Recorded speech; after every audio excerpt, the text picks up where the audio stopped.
Hello, ladies and gentlemen, and welcome back to the Leftover Popcorn Podcast. I'm your host, Damien Luneman, and it has been a long time since my last confession, guys. About 10 days, and I used to.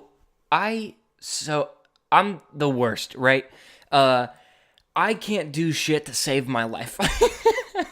I want to do this podcasting stuff so bad. I know a lot of people probably who like would listen to my stuff and see my release schedule would be like, well, he must not be that into it. No, I really am. I love doing this. I love talking to you guys and basically to myself.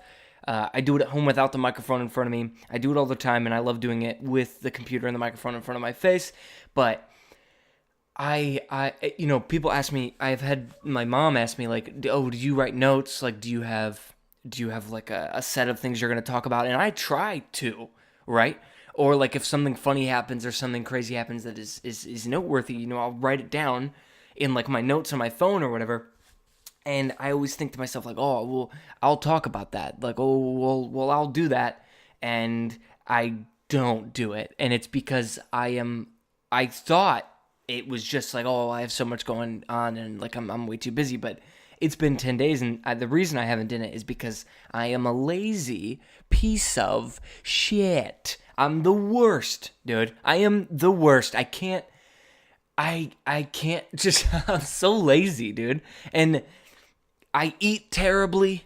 I eat so fucking bad. Dude, yesterday this is a very self-deprecating episode of the podcast, but yesterday I think total I ate Taco Bell, a frozen pizza, and like 2 whole bags of hot Cheetos. I am the worst type of human being, and I have no drive to do anything else. And, partly it is because of the things that I'm eating, but still, dude, I can't change. I can't do it. You'll never change. I made okay. So, also, Happy New Year, everybody. Too late, but I'm still gonna say it. Cause if I don't, what kind of person am I if I don't make a joke about, the new year? It's been a year since, fuck, dude, that's how I should have opened it. Sorry, I smacked the table. I got way too excited about that dumbass joke. It's been a year since I've talked to you. Fuck, that's stupid. I apologize. Also, I gotta stop hitting the table. Quit using your hands. Fuck. Okay. Also, I might do 2 episodes today, to be honest with you. So I hope you guys are fucking ready for that, dude. What was I talking about? What was I saying? New Year? I'm the worst fucking person. Oh, yeah. So, everyone does these New Year's resolutions, and mine, I think every time, I don't say it out loud because it's pathetic, but I wish I could work out, man. I wish I could. And I am comfortable with the way that I look and my body, and I know other people will be like, yo, Damien, you weigh 120 fucking pounds. That's not the point. I want to work out to better myself, really, and I just never, I don't have the drive, and also it's fucking boring, dude. It's so boring. I don't know. I think I need a friend to go with me or something like that, or like someone to pat me on the back and be like, hey, go. You know what I mean? Because I don't want to go. I really don't. I want to eat fucking frozen pizzas and a bag of hot Cheetos just so I can eat the pain away. But, oh, yeah, New Year's. That's what I don't know why I said, oh, yeah, like I forgot. I was literally just talking about it. Anyways, I don't like New Year's. That's something I could talk about. I don't like it. I never have. I don't like, like how people get around New Year's, like everything that happened in 2018 doesn't matter now because now I'm going into 2019 fucking beast mode, dude. You can't see me, but when I did the I flexed my arms downward, like how they do the fucking forearm thing. That's the noise that they make too. But yeah, everyone gets so excited. It's 2019. It's a new year. All of the mistakes that you made, all the people that you slept with that you probably didn't want to, and the one night stands you had in the drunken parties, and that one time you threw up on yourself next to the toilet. All of that doesn't matter anymore because we're going into 2019 fucking strong, dude. And I mean, I'm excited about 2019 as well. And it's, of course, all for selfish reasons. I've never heard someone go, oh, it's 2019. I can't wait to see what other people do this year. It's always, every single time, like, this is what I'm gonna do. Even if they post on social media, it's always, guys, 2018 was the best year of my life. And 2019, I decided to make it the best year of my life. And it's just some guy who is just having the best life ever, but he's shortening it into years so that way his schedule can fit it all. He wants to go to the Bahamas, he wants to work out, he wants to, do all this shit, and he's giving himself a year, and he crams it in there, and he makes it work. But mine all is selfish, too. I get married this year, which is definitely the highlight. I will move out of my fucking god-awful apartment into hopefully a house, and Avengers and Star Wars come out. So, and a Spider-Man movie. And Captain Marvel. And Mortal Kombat 11. See, that's the shit I'm fucking stoked for. And that's embarrassing. Not the wedding part. That's not embarrassing. Violet, if you're listening, I love you to death, and I can't wait to get married. But the depressing part is that's the shit that I'm fucking excited for this year. Again, other than the wedding. Is like, dude, I'm just stoked to get another Mortal Kombat game.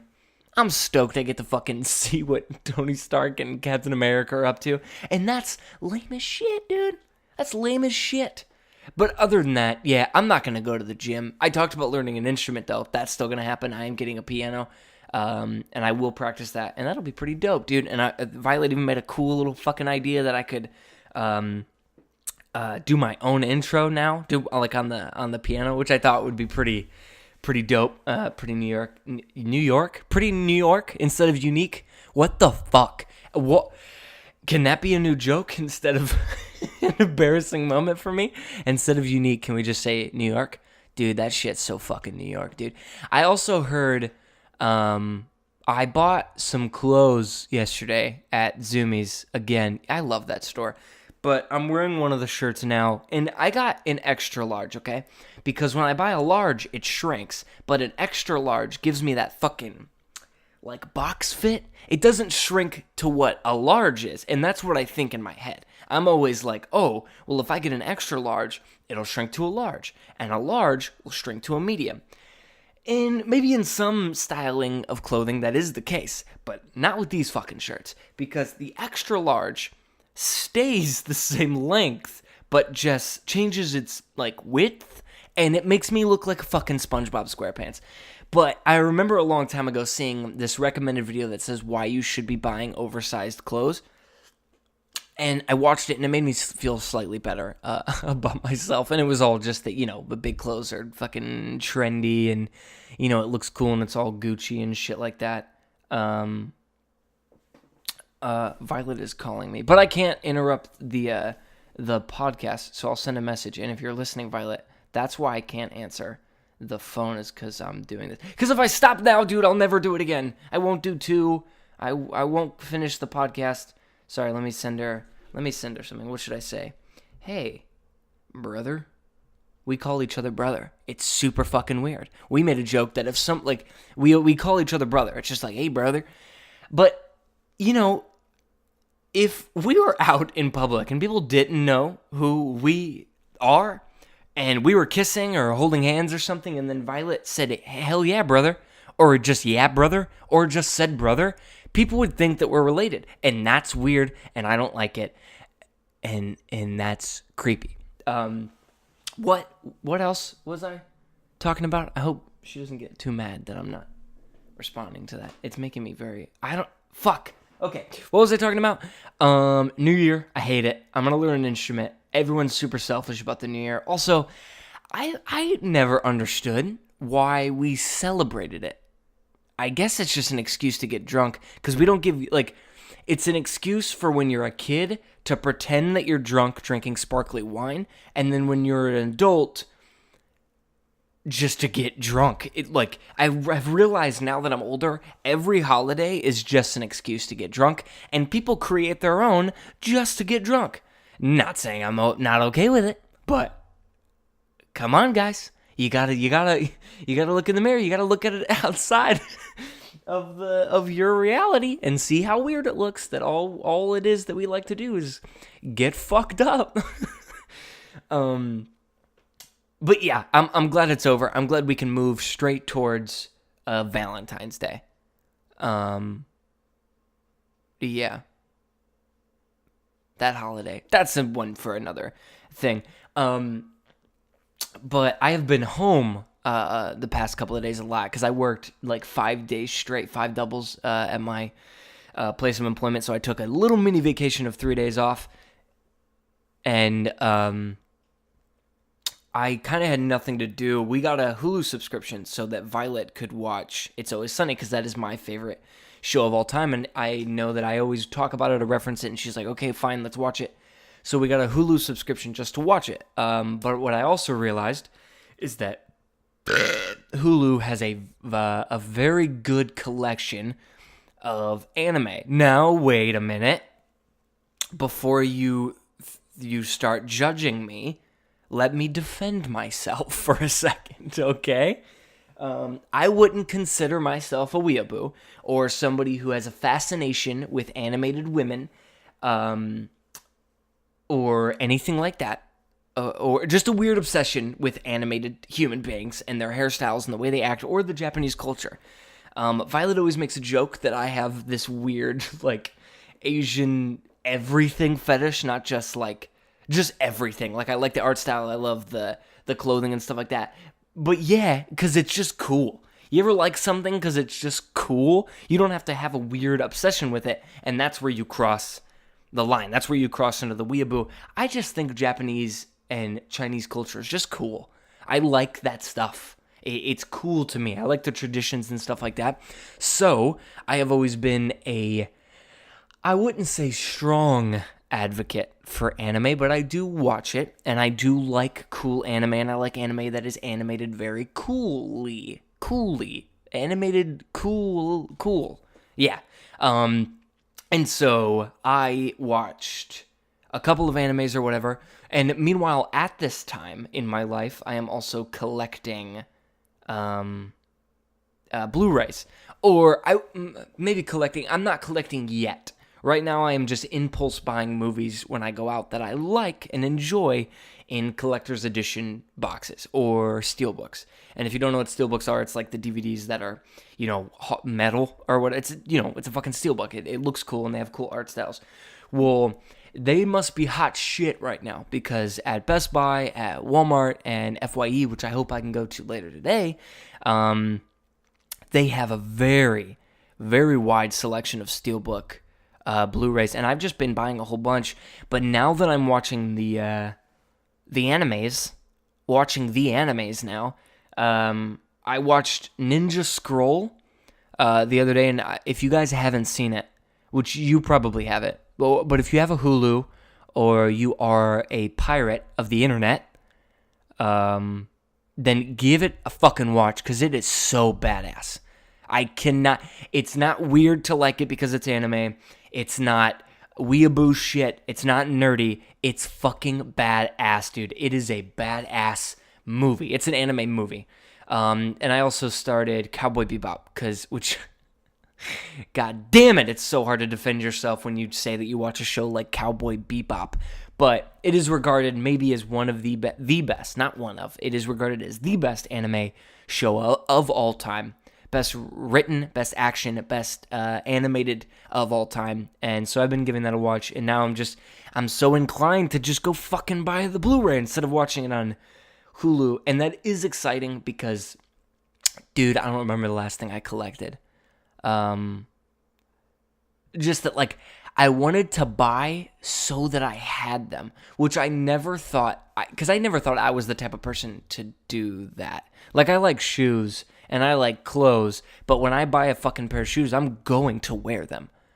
I am going to use that item. You know what I mean? If I bought an action figure as a kid, the moment I purchased it, I was ripping that shit off and taking those little plastic, tie-up things off my Transformers toys because I was going to play with that shit. I got it.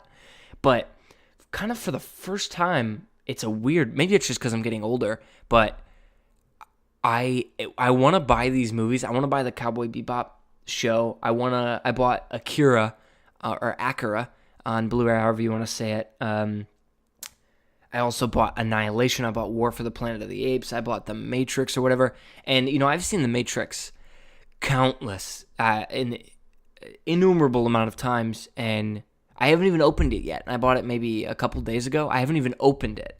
And I don't even know when I'll watch it, and I don't care. I just wanted it so that I could have it, so that I could look and say, hey, I have The Matrix if I ever wanted to watch it.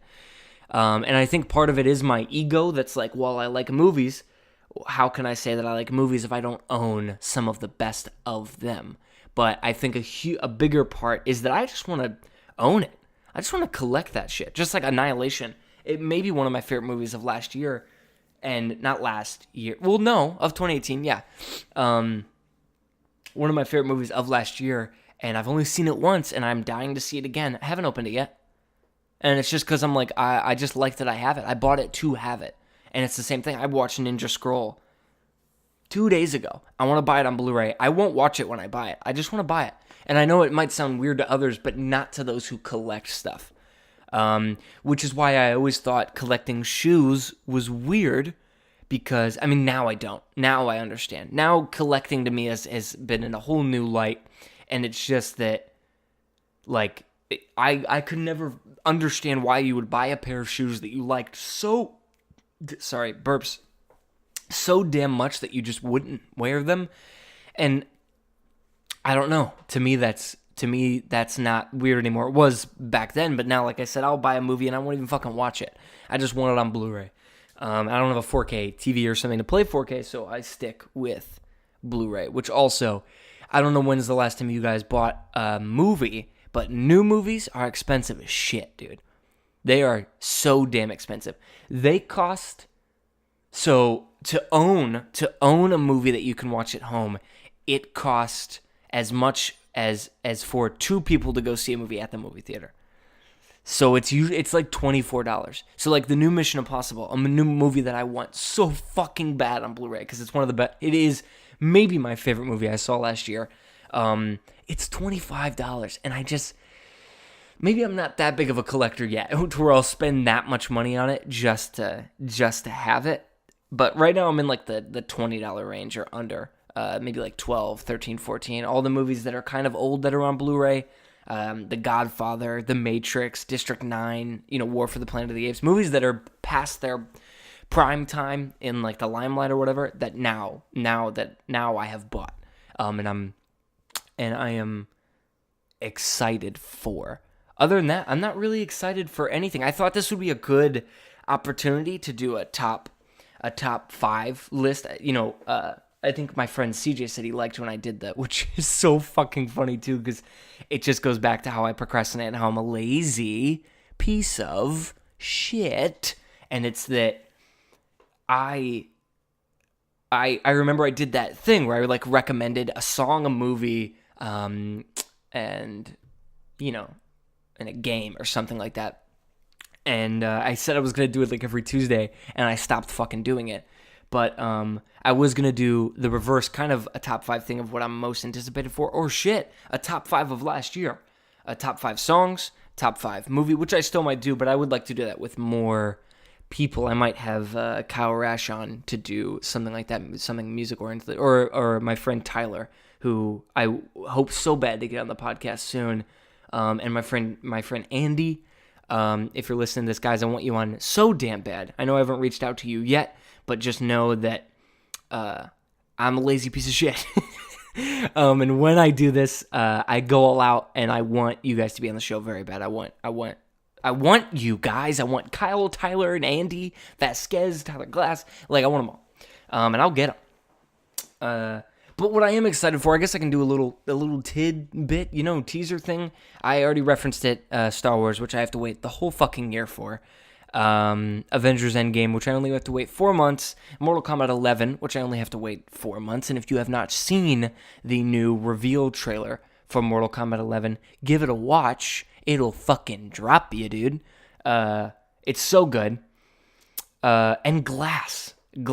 I wanted to talk about that. I wanted to talk about Glass and kind of M. Night. So I watched I think Chris D'Elia just posted it was yesterday, or yesterday. I watched his podcast. He was talking about M. Night just for like 10 seconds. He was talking about Unbreakable, which is my favorite M. Night Shyamalan movie and one of my favorite movies of all time because it's so fucking badass. And I think we all forget how many good movies M. Night Shyamalan made. And I think it sucks for him because we have this level of anticipation and hype. And this is why I want to talk about why also I'm scared about Glass. And it's because M. Night Shyamalan, I don't know the exact order of these years, okay? I'm not a fucking fanboy of the guy, okay? But he makes The Sixth Sense and everybody loses their fucking minds and says he is the next fucking guy, right? He's the next dude to do it. And then he makes Signs, which, come on, dude, if you have not seen that movie, I don't know. Go die. Go eat a bag of dicks. Like, just go away and watch the movie. Give it a shot. Signs with fucking Mel Gibson and Joaquin Phoenix. It's so damn good, dude. It's so damn good, and it's terrifying. And everybody says, M. Night Shyamalan, you're the guy. You're the dude to keep making movies. You're the next, like, Steven Spielberg.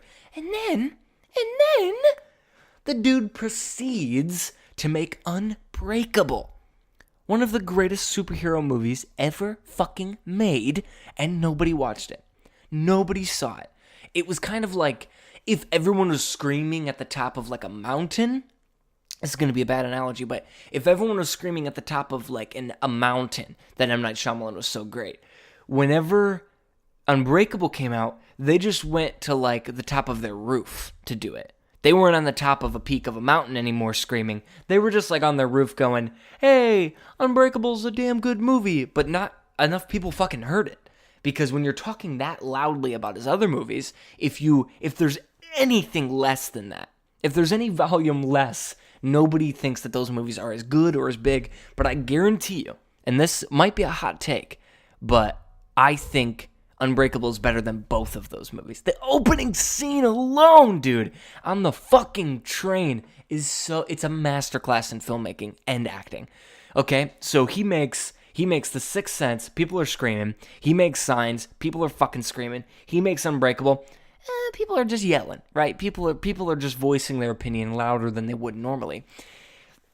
And then he makes The Village, which I think was the first one, right? Where it was polarizing. People had this idea in their head that he was the best filmmaker not of all time, but he could be, right? He was on that track record to make movies that you only remembered. And he was known for the twists, right? He loved it. He loved that serial classic, and I don't mean, okay, I don't have to explain myself. He loved that ending that like made your jaw drop and you were fucking floored in the movie theater. He loved that. It was in every movie, dude. It was in The Sixth Sense. You all know the twist. It was in Signs with the water. It was in Unbreakable and the villain at the end. And, it was in The Village. And, not every twist can be a bombshell, right? Not every twist can just floor the audience so much. And when you have this, this idea built up on what a twist should be or how powerful they should be when everyone is weaker, then, okay, I'm not reviewing these movies. The Village didn't have that great of a twist, right? And it was kind of polarizing, and polarizing is like where everybody's just divided. Nobody really has a firm opinion. Most do, but it's always on one side or the other, and that is what started, I think, the downfall of M. Night Shyamalan, because then he makes Lady in the Water, which, if you haven't seen, has Bryce Dallas Howard, and nobody liked it. A lot of people don't like that movie. And then, of course, he makes Avatar: The Last Airbender, which is regarded as the worst film adaptation ever, and as one of the worst movies ever. And, it would be normal, I guess, in my head, if it was directed by some fucking Joe Schmo, right? If it was directed by some newcomer, they were just like, hey, dude, we know you're up and coming. We have a franchise that's pretty easy to make. The script is basically written for you in the TV episodes. You don't have to do any new character designs or anything. It's all in the show for you. We just need you to adapt it, right? But this is M. Night Shyamalan we're talking about.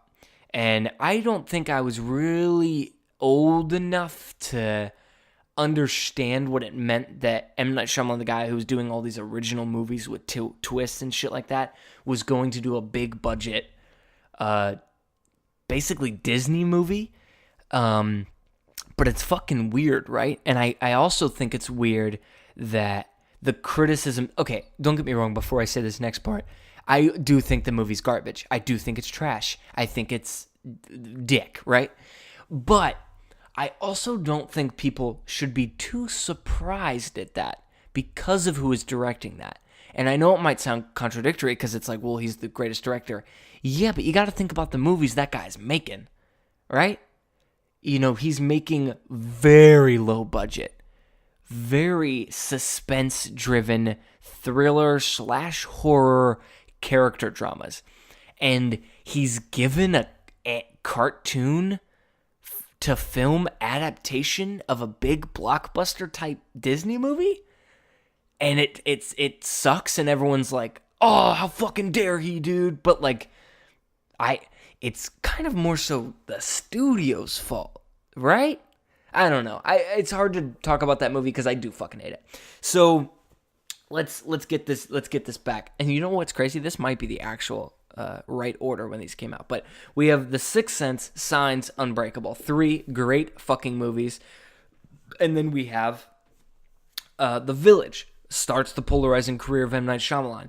Then we have Lady in the Water, a movie nobody fucking likes. And then we have Avatar: The Last Airbender, a movie nobody fucking likes.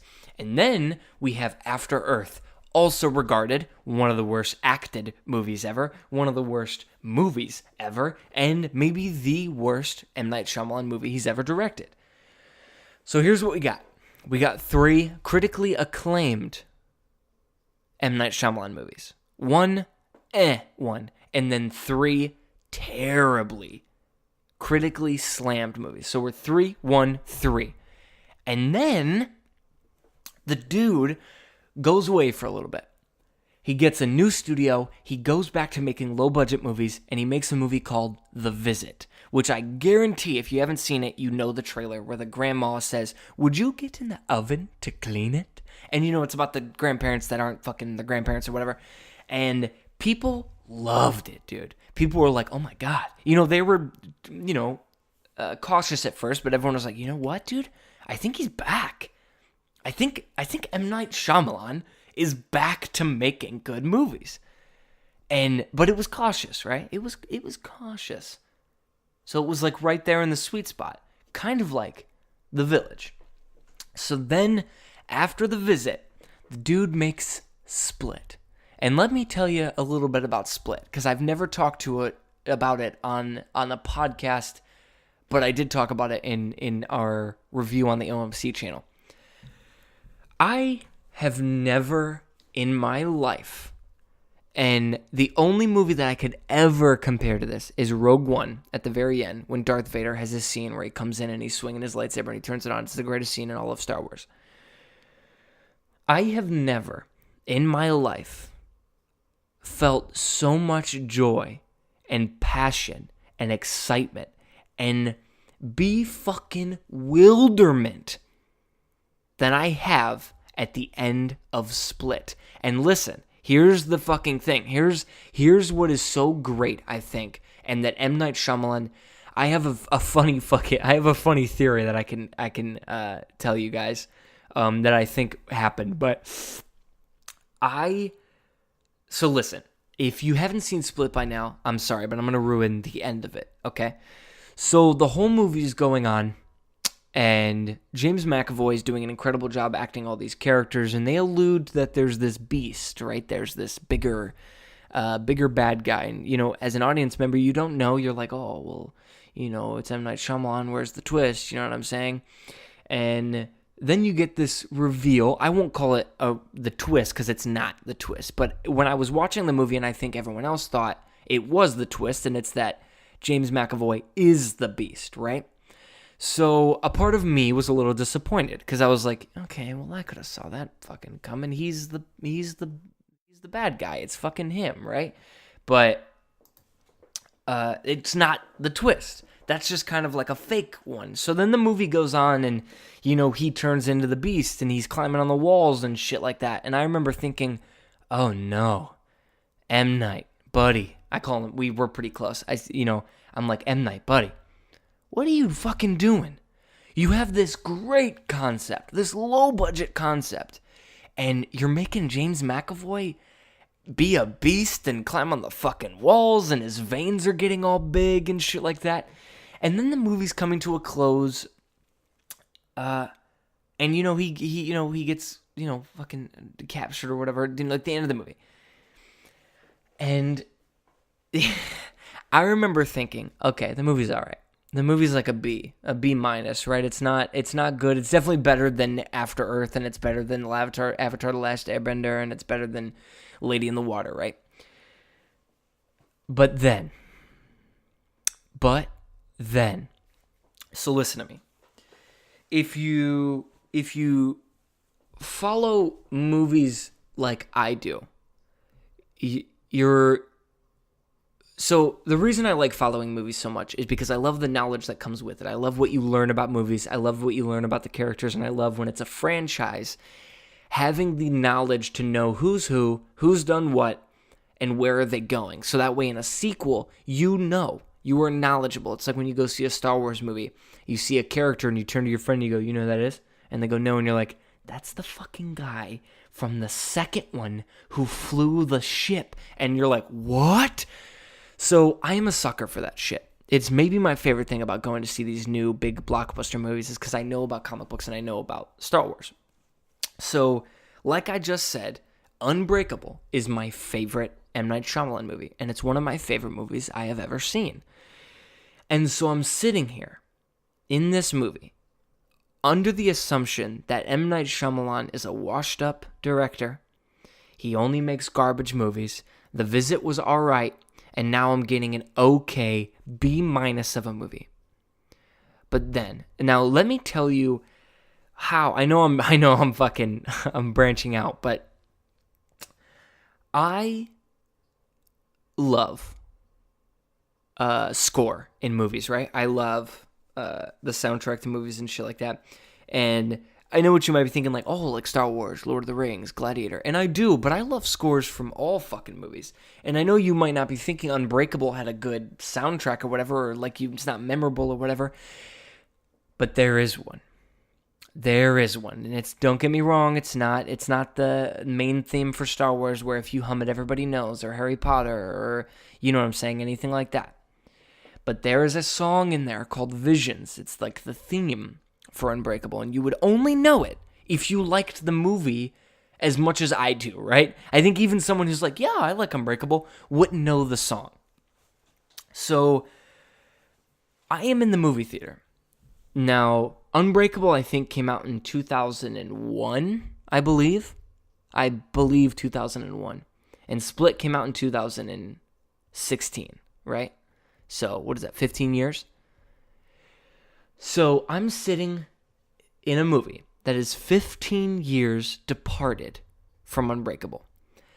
And I think the twist has already happened, and I think the movie is coming to a close. And then all of a sudden, I hear Visions, the theme song from Unbreakable. And I remember I almost said to myself out loud in the movie theater. No, I did. I did say it out loud. I said, no fucking way. Dude, I'm getting chills just talking about it. The song that was from a movie 15 years ago that's directed by the same guy? Can you imagine what was going through my fucking head? Also, my favorite fucking M. Night Shyamalan movie, one of my favorite movies of all time, and the soundtrack is the same. So here I am thinking in my head, okay, damn it, calm the fuck down. This is all in the span of 5 seconds, by the way, where I'm talking myself in and out of what could possibly be happening. So I'm thinking, oh my god, is this a fucking, what is this? Why are they playing this song?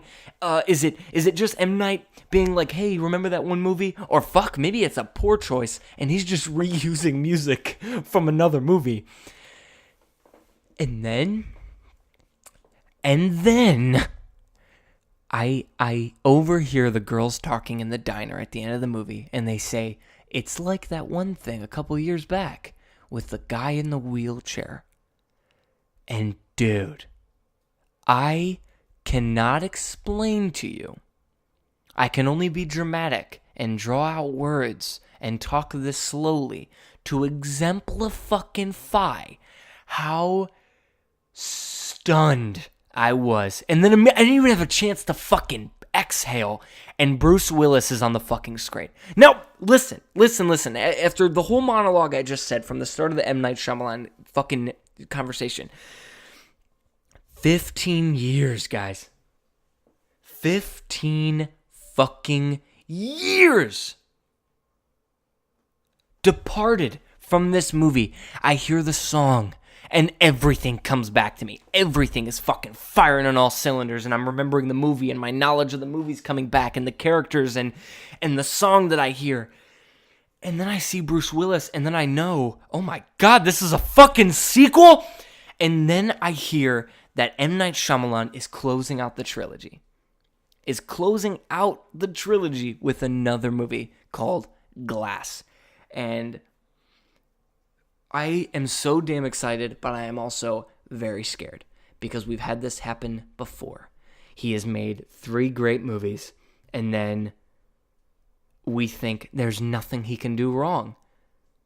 And, here we are. We're at the 3rd movie mark, and I don't know. I don't know if Glass will be The Village, where everyone's like, yeah, it was all right. Because, people, I think because of that twist in Split, give it like a 2 grade higher rating than maybe that movie should get. Maybe not should. Should isn't the word I would use, but you know what I mean? Like, the twist is what makes it that good of a movie, connecting it to the other ones. The hype that Glass has to live up to is fucking crazy, dude. It's crazy.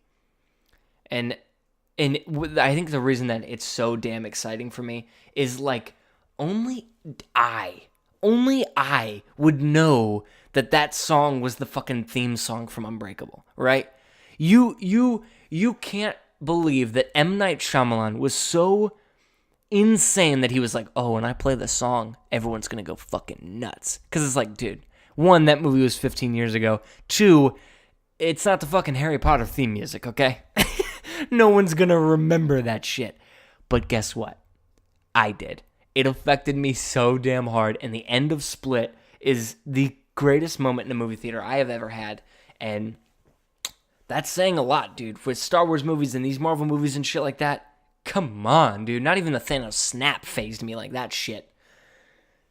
But yeah, man, I didn't think I was going to talk about M. Night Shyamalan that long, or at all, to be honest with you. Because like I said, listen, this podcast is about me being me, okay? If you don't like it, get the fuck out of here. You know what I mean? Like, if you don't like it, hey, listen, buddy. If you don't like it, just don't listen. I would like you to listen. If I ramble about something, please listen. Because maybe at the end, I'll bring it all back. I'll bring it home. I'll rein it in. I was going to say rein in the reins, which is not the statement. But it would be pretty New York if I did that. Violet did message me. I need to message her back. She's probably like, dude, what? I'm going to say podcasting. Like I'm a fucking loser, dude. That's why I kind of don't want to ever be. What? Okay, yeah. There's that. Yeah, dude.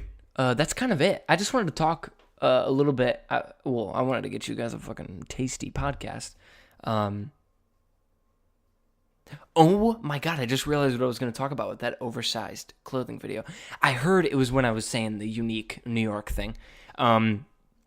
in the video, he kept saying that, so I'm not going to use this word unironically, right? I'm going to use it ironically. So the word lit, right, means awesome. It means cool. It means hip. It means the same thing as hip, but, it's lit. You know what I'm saying? Like, it's fucking, dude, we got lit last night, right? Like, it was awesome. He was saying cherry.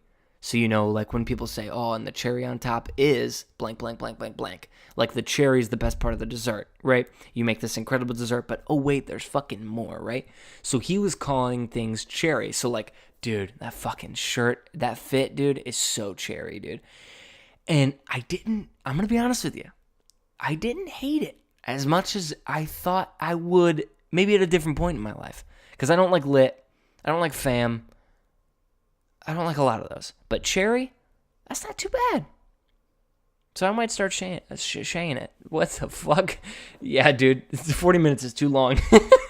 I think I'm at my limit today on speaking. Because, my God, I feel like I have a speech impediment. But, yeah. Thank you guys so much for listening. That's going to sound like I cut some audio out. I didn't. That was me just breathing in fucking dead air. But thank you guys so much for listening. I hope you enjoyed me ramble about the new year and the start of it, and hear me gush and also shit a little bit on M. Night Shyamalan. And again, it wasn't that great of a recommendation, but watch Unbreakable, watch Signs. They'll fucking blow your pajamas off, okay? But I have been your host, your one and only host, Damien Luneman.